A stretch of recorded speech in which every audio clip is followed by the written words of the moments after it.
ಆತ್ಮೀಯ ಸ್ಪರ್ಧಾ ಮಿತ್ರರೇ, ತಮ್ಮೆಲ್ಲರಿಗೂ ಅಪ್ಪಾಜಿ ಅಕ್ಷರ ಪಾಠಶಾಲೆಗೆ ಸ್ವಾಗತ. ಇಂದು KS ಪೂರ್ವಭಾವಿ ಪರೀಕ್ಷೆ ಬರೆಯುತ್ತಿರುವ ಎಲ್ಲ ನನ್ನ ಸ್ಪರ್ಧಾ ಮಿತ್ರರಿಗೂ ಶುಭವಾಗಲಿ, ಆಲ್ ದ ಬೆಸ್ಟ್ ಹೇಳ್ತಾ, ಪರೀಕ್ಷೆಯನ್ನು ಬರೆಯುವಾಗ ಅನುಸರಿಸಬೇಕಾದಂಥ ಕೆಲವು ಸೂಚನೆಗಳನ್ನು ನಾನು ನಿಮಗೆ ತಿಳಿಸ್ತಾ ಇದ್ದೀನಿ.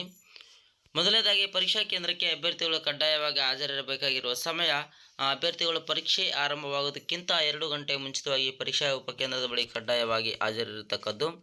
ಗುರುತು ಪತ್ತೆ ಹಚ್ಚಲು ಸಾಧ್ಯವಾಗದ ರೀತಿಯಲ್ಲಿ ವಸ್ತ್ರ ಸಮವಸ್ತ್ರ ಧರಿಸಿ ಪರೀಕ್ಷೆಗೆ ಹಾಜರಾಗುವ ಅಭ್ಯರ್ಥಿಗಳು ಪರೀಕ್ಷಾ ಕೇಂದ್ರದಲ್ಲಿ ಫ್ರೀಸ್ಕಿಂಗ್ ನಡೆಸುವ ಸಿಬ್ಬಂದಿಯೊಂದಿಗೆ ಮತ್ತು ಪರೀಕ್ಷಾ ಕೊಠಡಿಯ ಸಮೀಕ್ಷಕರೊಂದಿಗೆ ಸಹಕರಿಸಿ ತಪಾಸಣೆಗೊಳಗಾಗುವುದು ಕಡ್ಡಾಯವಾಗಿರುತ್ತದೆ. ತಪಾಸಣೆಯನ್ನು ನಿರಾಕರಿಸಿದಲ್ಲಿ ಪರೀಕ್ಷೆಗೆ ಹಾಜರಾಗಲು ಅನುಮತಿಯನ್ನು ನೀಡಲಾಗುವುದಿಲ್ಲ. ಹಾಗೆಯೇ ಪರೀಕ್ಷೆಗೆ ಬೆಳಗಿನ ಅಧಿವೇಶನಕ್ಕೆ ಬೆಳಗ್ಗೆ 8ರ ಒಳಗೆ ಹಾಗೂ ಮಧ್ಯಾಹ್ನ 12 ಗಂಟೆಯೊಳಗೆ ಹಾಜರಿರಬೇಕು. ಬೆಳಗಿನ ಅಧಿವೇಶನಕ್ಕೆ 9:50ರ ನಂತರ ಮತ್ತು ಮಧ್ಯಾಹ್ನದ ಅಧಿವೇಶನಕ್ಕೆ 1:50ರ ನಂತರ ಬರುವ ಅಭ್ಯರ್ಥಿಗಳಿಗೆ ಪರೀಕ್ಷಾ ಕೇಂದ್ರಕ್ಕೆ ಪ್ರವೇಶವನ್ನು ನೀಡಲಾಗುವುದಿಲ್ಲ.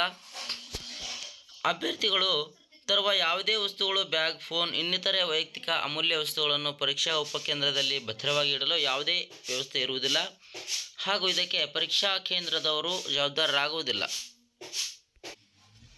ವಿಶೇಷವಾಗಿ ವಸ್ತ್ರ ಸಂಹಿತೆಯನ್ನು ನೋಡೋದಾದರೆ ಡ್ರೆಸ್ ಕೋಡನ್ನು ನೋಡೋದಾದರೆ ತುಂಬು ತೋಳಿನ ಶರ್ಟ್ ಅಥವಾ ಪದರಗಳುಳ್ಳ ವಿವಿಧ ರೀತಿಯ ವಿನ್ಯಾಸವುಳ್ಳ ವಸ್ತ್ರಗಳನ್ನು ಧರಿಸುವುದನ್ನು ನಿಷೇಧಿಸಲಾಗಿದ್ದು, ಸರಳ ಉಡುಪು ಧರಿಸಿ ಪರೀಕ್ಷೆಗೆ ಹಾಜರಾಗುವುದು. ಯಾವುದೇ ರೀತಿಯ ಆಭರಣಗಳನ್ನು ಧರಿಸುವಂತಿಲ್ಲ. ಮಂಗಳಸೂತ್ರ ಮತ್ತು ಕಾಲುಂಗರಗಳನ್ನು ಹೊರತುಪಡಿಸಿ ಶೂ ಮತ್ತು ಸಾಕ್ಸ್ ಧರಿಸುವುದನ್ನು ನಿಷೇಧಿಸಿದೆ ಹಾಗೂ ಸರಳ ಚಪ್ಪಲಿಗಳನ್ನು ಧರಿಸಿ ಹಾಜರಾಗುವುದು. ಅಭ್ಯರ್ಥಿಗಳು ಕಡ್ಡಾಯವಾಗಿ ತರಬೇಕಾದ ದಾಖಲಾತಿಗಳು ಯಾವ್ಯಾವು? ದಾಖಲೆಗಳನ್ನು ನೋಡೋಣ. ಪರೀಕ್ಷೆಯ ಪ್ರವೇಶ ಪತ್ರ, ಎಕ್ಸಾಮ್ ಅಡ್ಮಿಟ್ ಕಾರ್ಡನ್ನು, ಮೂಲ ಗುರುತಿನ ಚೀಟಿ, ಯಾವುದಾದ್ರೂ ಒಂದು ಒರಿಜಿನಲ್ ಐಡೆಂಟಿಫಿಕೇಷನ್ ಕಾರ್ಡನ್ನು ತರಬೇಕಾಗ್ತದೆ. ಪಾಸ್ಪೋರ್ಟ್ ಆಗಿರ್ಬೋದು, PAN card, voter ID, Aadhaar ID, ಯಾವುದೇ ರೀತಿಯಾದಂಥ ಯಾವುದೋ ಒಂದನ್ನು ಮೂಲ ಗುರುತಿನ ಚೀಟಿಯನ್ನು ತೆಗೆದುಕೊಂಡು ಹೋಗಬೇಕು. ಹಾಗೆಯೇ 2 ಸ್ಟಾಂಪ್ ಅಳತೆಯ ಭಾವಚಿತ್ರಗಳನ್ನು ತೆಗೆದುಕೊಂಡು ಹೋಗಬೇಕು. ಪಾಸ್ಪೋರ್ಟ್ ಅಳತೆಯ ಭಾವಚಿತ್ರಗಳನ್ನು 2 ಭಾವಚಿತ್ರಗಳನ್ನು ತೆಗೆದುಕೊಂಡು ಅಭ್ಯರ್ಥಿಯು ಪ್ರವೇಶ ಪತ್ರವನ್ನು ಹಾಗೂ ಒಂದು ಗುರುತಿನ ಚೀಟಿಯನ್ನು ಹಾಜರುಪಡಿಸಿದ್ದಲ್ಲಿ ಪರೀಕ್ಷೆಗೆ ಯಾವುದೇ ರೀತಿಯಾಗಿ ಅನುಮತಿಯನ್ನು ನೀಡಲಾಗುವುದಿಲ್ಲ ಅಂತಕ್ಕಂಥದ್ದನ್ನು ತಿಳಿಸಿದ್ದಾರೆ. ಇನ್ನೊಂದು ಮುಖ್ಯವಾಗಿ, ಪ್ರವೇಶ ಪತ್ರದ ಜೊತೆಗೆ ಕಪ್ಪು ಬಣ್ಣದ ಬಾಲ್ ಪಾಯಿಂಟ್ ಪೆನ್ನನ್ನು ತರತಕ್ಕದ್ದು. ಪರ್ಸನಲೈಸ್ಡ್, ನಾನ್ ಪರ್ಸನಲೈಸ್ಡ್ OMR ಉತ್ತರ ಹಾಳೆಯಲ್ಲಿನ ಎಲ್ಲ ನಮೂದುಗಳನ್ನು ಕಪ್ಪು ಬಾಲ್ ಪಾಯಿಂಟ್ ಪೆನ್ನಿನಿಂದ ಮಾತ್ರ ಮಾಡತಕ್ಕದ್ದು.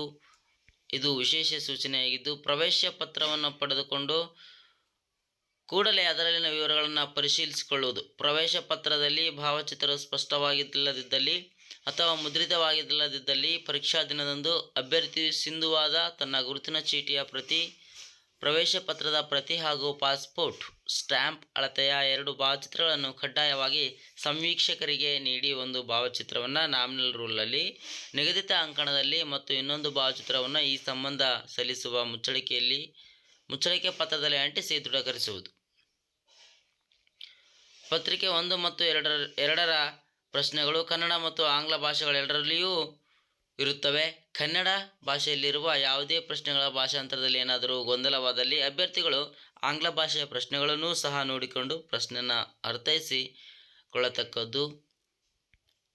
ಈ ರೀತಿಯಾಗಿ ಎಲ್ಲ ರೀತಿಯ ಕೆಲವೊಂದು ಅಂಶಗಳನ್ನು ಅಭ್ಯರ್ಥಿಗಳು ಗಮನದಲ್ಲಿಟ್ಟುಕೊಂಡು ಪರೀಕ್ಷೆಗೆ ಹಾಜರಾಗಬೇಕಾಗಿರ್ತದೆ. ಮತ್ತು ಅಭ್ಯರ್ಥಿಯು ಪ್ರಶ್ನೆ ಪತ್ರಿಕೆ ಉತ್ತರಿಸುವ ಮುನ್ನ ತನಗೆ ಹಂಚಿಕೆಯಾದ ಪರ್ಸನಲೈಸ್ಡ್ OMR ಉತ್ತರ ಹಾಳೆಯು ತನ್ನದೇ ಎಂಬುದನ್ನು ಖಚಿತಪಡಿಸಿಕೊಳ್ಳತಕ್ಕದ್ದು.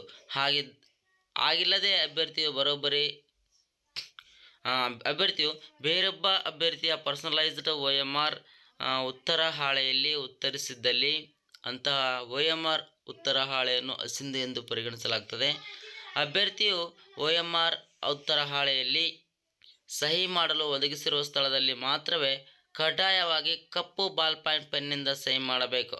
ಅಭ್ಯರ್ಥಿಯು ಸಹಿ ಮಾಡದಿದ್ದಲ್ಲಿ ಅಂತಹ OMR ಉತ್ತರ ಹಾಳೆಯನ್ನು ಹಸಿಂದುಗೊಳಿಸಲಾಗುವುದು ಅಂತಕ್ಕಂಥ ಸೂಚನೆಗಳನ್ನು ತಿಳಿಸಿದ್ದಾರೆ. ಈ ಎಲ್ಲ ಸೂಚನೆಗಳನ್ನು ತಾವೆಲ್ಲರೂ ಗಮನದಲ್ಲಿಟ್ಟುಕೊಂಡು ಪರೀಕ್ಷೆಯನ್ನು ಬರೆದು ಜಯ ನಿಮ್ಮದಾಗಿಸಿಕೊಳ್ಳಿ ಅಂತ ಹೇಳ್ತಾ, ತಮ್ಮೆಲ್ಲರೂ ಅಪ್ಪಾಜಿ ಅಕ್ಷರ ಪಾಠಶಾಲೆಯಿಂದ ಈ ಒಂದು ಮಾಹಿತಿ ಅನುಕೂಲ ಆಗಿದೆ ಅಂತೇಳಿ ತಿಳ್ಕೊಳ್ತಾ ಸೊ ಈ ಒಂದು ಮಾಹಿತಿಯನ್ನು ತಮ್ಮೆಲ್ಲ ಸ್ನೇಹಿತರೊಂದಿಗೆ ಹಂಚಿಕೊಳ್ಳಿ. ಇದು ಬಹುಮುಖ್ಯವಾಗಿರ್ತಕ್ಕಂಥ ಸೂಚನೆಗಳು ಮತ್ತು ಪ್ರಮುಖ ಅಂಶಗಳು ಅಂತಲೇ ಹೇಳಬಹುದು.